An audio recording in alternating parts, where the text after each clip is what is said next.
Hey everyone, Dan and Leslie back again for another video about moving to Orlando. Today we are talking all about Florida weather and everything you need to know.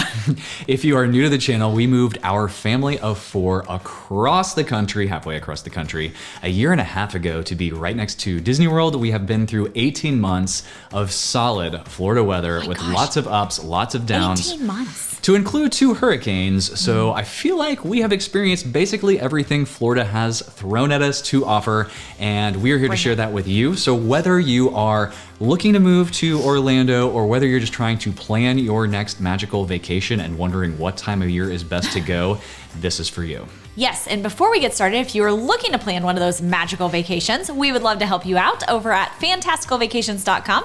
We plan Disney destinations, Universal cruise lines, and all-inclusive resorts. If you've never been to Florida or it's been a while, we basically have 2 seasons here. We have spring and we have summer.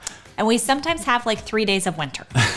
So let's talk about spring first. So spring is essentially November through March, and it is gorgeous. Like, this is the best time to be in Florida, especially in Orlando, because number one, it's not super rainy. It is often dry. That's the driest season. And it is a lot more moderate temperatures. I mean, oftentimes during the winter everywhere else, you're gonna get up into the 70s-ish here today. It can get down into the 40s and sometimes below, so it can get chilly at night, but it's wonderfully gorgeous, and I mean, it's just awesome. It is spectacular. I mean, there's no ifs, ands, or buts about it. I did tease that there is about 3 days of winter, and there is. I mean, like, you have those colder days, and then we also have a few days of fall because leaves actually fall off of the trees. So we get all 4 seasons, but the majority of them are spring and summer. Summer is hot. Everybody warned us and would talk about it before we moved, and we were actually kind of nervous about it, that, you know, it was gonna just be miserable and we weren't gonna tolerate it well. But coming even from Oklahoma gets very, very warm. And to be quite honest, there were many days last summer that our parents would tell us the temperature there, and it was much higher than it was here even. And so it's not that different. The difference is that the summer and the heat lasts longer than it does everywhere else. And it is every day. So summer here, like the summer here, is really June through late October, earlier November, somewhere in there, when the shift really happens going back into our spring. And it is the rainy season. It is also coinciding with hurricane season. So it is very, very wet on a lot of afternoons. So like a typical summer day, you're going to have a gorgeous morning. Like, oftentimes we'll wake up in the summer and it will be bright blue skies, maybe some clouds, but the sun is shining, birds are singing, it's great, it's great. And then about 2 p.m., those clouds start moving in from the west or northwest generally, and they'll move into the area, and then usually on an average summer day, you're getting rain. And so usually that happens around like 4 p.m. and it doesn't typically last super late. So sometimes it's very, very quick. It might just be a few minutes or 15-minute rain shower. Sometimes it can be like heavy thunderstorms, and they'll push out later into the evening. But generally, like, if you're talking about coming, especially to Disney World, like in the July, August months, definitely plan on getting rained on in the afternoon. Sometimes after that rain, it cools off a little bit. And then other times it just becomes very muggy. So that's a hit or miss there. Then you have hurricane season. So hurricane season is technically from June to November. The kind of like peak times that you see the most action typically is August to like October-ish. And that's when we saw the hurricanes this last year. Let's move into everything that you need to know with respect to these weather systems, because it is very, very different than where we're from in Oklahoma. Like in Oklahoma, like if it's gonna rain, it's like an all-day forecast, and that's Sometimes not how it is days. here. Yeah, that's just not how it is here. So the first thing we're going to talk about is 30-30. This was something that we mentioned on some previous videos talking about school, like the kids' school in particular. But if you're moving here, it is definitely something to note that even if your kids are walkers or bike riders, they are not going to be allowed to leave if there are thunderstorms in the area. And then every time a lightning strike occurs in that 30 minutes, it's a 30-minute delayed dismissal. And so it will reset. So if it occurs 30 minutes before school and doesn't occur again, they get right out on time. But if it occurs 5 minutes before school lets out, then they're delayed 25 minutes from leaving. Generally, it isn't that bad, but they will hold those kids until it is safe for them to leave. Yeah.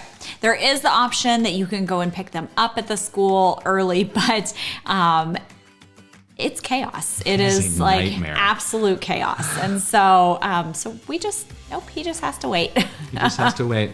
Except for elementary, where we had to go pick him up. Yes. That was an interesting ordeal. When you're planning on going someplace, you look at a weather app, right, to see what the weather's going to be. And I can't tell you how many times people will reach out to me, my clients, and they'll say, it's supposed to rain every single day of my trip. It says like an 80% chance every single day we're there. I don't know how to dress for it. And I'm like, well, that probably means that you might get rained on for a little bit of time, because it is incredibly rare for it to rain like all day, every day. Everywhere. I mean, and everywhere. So yeah, we literally live a couple miles behind Cinderella Castle, and it can be pouring down rain over Magic Kingdom, and it's blue skies and sunshine over where we are. If you look at your weather app and you see that it's going to be raining the entire time you're on your vacation, don't necessarily freak out about it yet. I mean, there are those rare occasions where it does rain all day, but it probably means that on that day at some point it will rain somewhere in the area. One thing that I wanted to mention is there are shoulder seasons here. So we got the spring and we got the summer, but between like all spring and all summer, there's a shoulder season. And that doesn't mean it's going to be like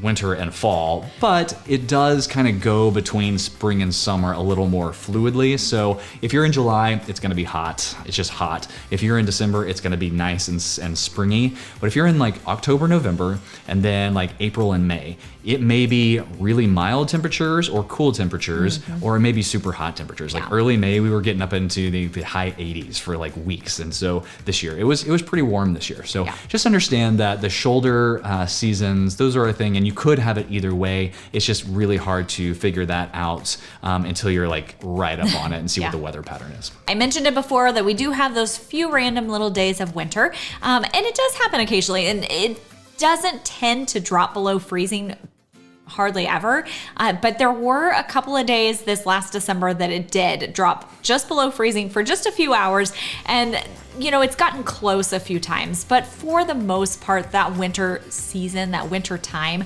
passes by pretty quickly. You acclimate to the heat relatively fast, and so it becomes kind of funny usually whenever it's like below 70, we're like, ooh, we might need a jacket. Yeah, I mean, it's like if you go to the theme parks and it's in winter here, which is more like spring anywhere else, all the locals will have like heavy coats on or like hats and gloves, and everybody else that's from like up north or where we're from, they'll be walking around in t-shirts and shorts, and like, you can tell the locals pretty, because they've already acclimated to the heat. We're like, ooh, that's chilly. The next thing to know is that storms move in and out of the area very, very quick, and so it might be a beautiful day, and then within 15 minutes, gray storm clouds will come in, and it'll be kind of ominous, and then that's when you want to go shop inside the theme parks, and then you generally, if it moves in quick, it's probably going to move out pretty quick too. So maybe 15 minutes later, it's nice, and it will have cooled off the area. However, it makes it very humid and muggy if the sun comes back out and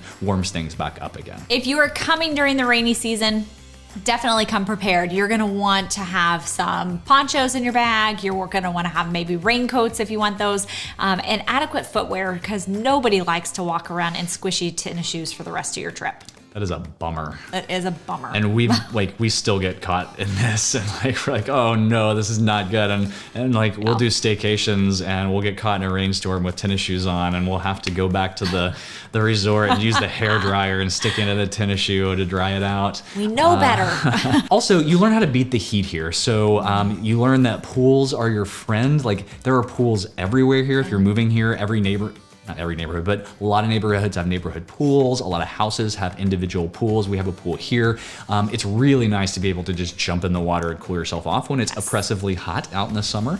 And then air conditioning is your friend. So if you're going to the parks, if you're just coming down for a visit, learn to go in some of the indoor shops, like the merchandise locations, or maybe some of the inside attractions. Soak up some of that air conditioning during the middle of the day. Yes, and utilize the spots of shade as well, because shade is like 10 degrees cooler than out in the sunshine for sure. That's a big thing. Like the sunshine in Florida, if you're in the sunshine, even if it's 70 degrees, if you're in the sunshine, it feels hot. But if you're in the sunshine, if you're in the shade, it feels cool. Another way to beat the heat is to appropriately plan your day, where maybe you are out in the mornings and the evenings a little bit more, and then you use the middle part of the day for air conditioner time, maybe a rest back at the resort or something like that. So it's, we don't tend to intentionally go to the theme parks in the dead middle heat of the day very often, because we have the option of just hitting like the mornings or the evenings. I will caveat this, we are not experts. We have been through 2 Florida hurricanes living here,